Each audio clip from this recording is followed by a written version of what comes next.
जय हिंद। सारथी the success club में आप सभी का बहुत बहुत स्वागत है। आज हम बात करने वाले हैं संविधान के बारे में। लास्ट वीडियो में हमने देखा था संविधान की परिभाषा, हमने समझाने की कोशिश करी थी आप लोगों को संविधान क्या होता है, संविधान क्या होता है, शब्द का क्या मतलब है, और हमने आपको बताया था भाग क्या होते हैं, इसको हम कैसे समझे। इसके बाद हमने आपको बताया था अनुच्छेद, और भाग एक के बारे में हमने बात करी थी। भाग एक के अंतर्गत ही हमने आर्टिकल अनुच्छेद एक की बात कर ली थी। अब हम बात करने वाले हैं आगे आर्टिकल अनुच्छेद 2 की। अनुच्छेद 1 में क्या दिया गया था कि भारत जो है वह राज्यों का संघ होगा। एक बार और हम देखते हैं क्या दिया गया था कि भारत राज्यों का संघ होगा। संघ कौन सा? यूनियन होगा। यूनियन होगा, यूनियन होगा अर्थात फेडरेशन नहीं। ये हम आपको कल क्लियर बता चुके थे कि यूनियन और फेडरेशन में क्या अंतर होता है। सेकंड हमारा जो अनुच्छेद है, आर्टिकल है अनुच्छेद 2, उसमें क्या दिया गया है? नए राज्यों की स्थापना। नए राज्यों की स्थापना, नए राज्यों का प्रवेश या स्थापना क्या दिया गया है अनुच्छेद 2 में। सबसे पहले देखा था हमने भाग, हमने आपको बताया था कि 22 भाग है, 395 अनुच्छेद है। भाग अनुच्छेद क्या होते हैं हमने समझाने का आपको प्रयास किया है।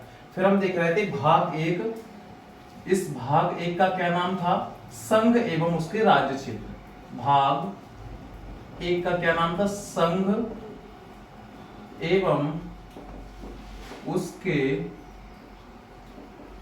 राज्य क्षेत्र।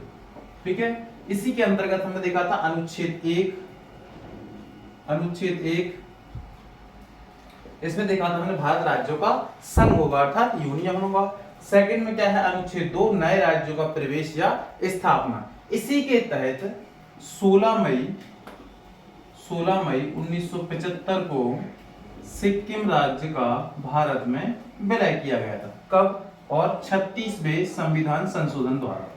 ठीक है, अनुच्छेद 2 में क्या दिया गया है कि नए राज्यों का प्रवेश या स्थापना। तो नए राज्यों का प्रवेश अर्थात जो विदेशी राज्य है, कोई विदेशी भाग है, उसका भारत में विलय। ठीक है, तो इसी के तहत 16 मई 1975 को सिक्किम जो है वह भारत का हिस्सा नहीं था, उसको भारत में मिलाया गया था। कब? 16 मई 1975 को। और किस संविधान संशोधन द्वारा? तो 36वें संविधान संशोधन द्वारा।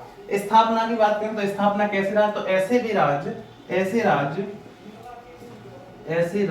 या कोई क्षेत्र, ऐसे राज्य या क्षेत्र जिनको अभी तक संघ यानी जो हमारा भारत का संघ है उसमें सम्मिलित नहीं किया गया है, तो उनको भी ये अनुच्छेद 2 अधिकार देता है संसदों के नए राज्यों का प्रवेश और स्थापना, यानी स्थापना ऐसे राज्यों को स्थापित करे जो अभी तक भारत के संघ में सम्मिलित नहीं हुए हैं। ठीक है, पहला क्या है? भारत राज्यों का संघ होगा, दूसरा है नए राज्यों का प्रवेश या स्थापना।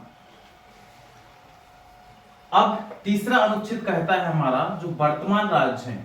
तीसरा अनुच्छेद क्या कहता है? अनुच्छेद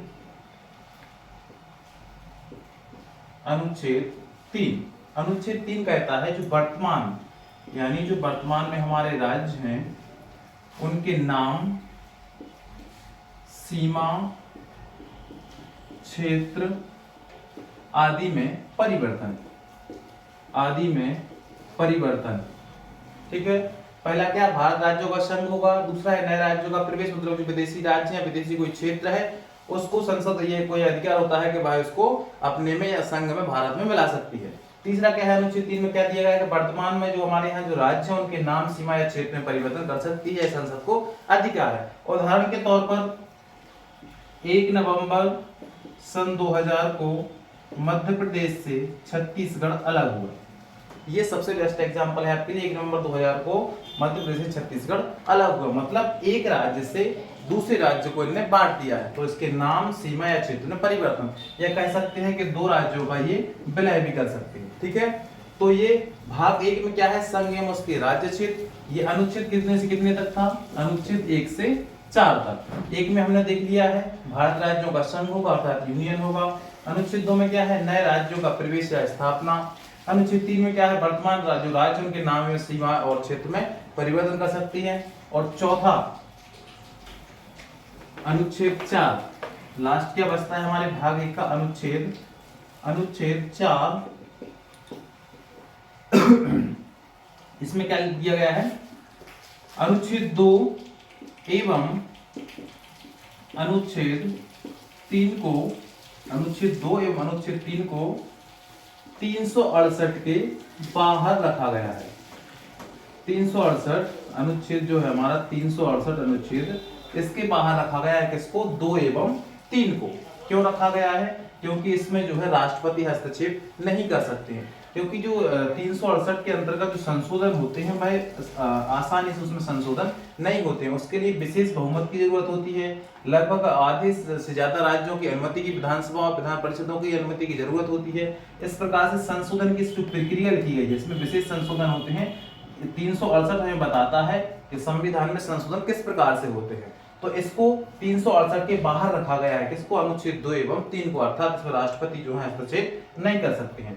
तो ये हमने देखा है अभी क्या, भाग एक में कितने, अनुच्छेद 1 से 4 तक। अनुच्छेद 1 में हमने क्या देखा था, भारत राज्यों का संघ होगा। अनुच्छेद 2 में हमने क्या देखा है, अनुच्छेद 2 में हमने देखा है नए राज्यों का परिवेश एवं स्थापना। अनुच्छेद 3 में क्या दिया गया है, संसद जो है कि राज्य के अपने आंतरिक जो वर्तमान पर जो हमारे राज्य हैं उनकी नाम, सीमा एवं क्षेत्र में परिवर्तन कर सकता है। और अनुच्छेद 4 में क्या दिया गया है कि अनुच्छेद 2 एवं 3 को अनुच्छेद 368 के बाहर रखा गया है, अर्थात राष्ट्रपति इसमें हस्तक्षेप नहीं कर सकते हैं। अब अगली वीडियो में हम जानेंगे भाग 2 के बारे में। बहुत बहुत धन्यवाद।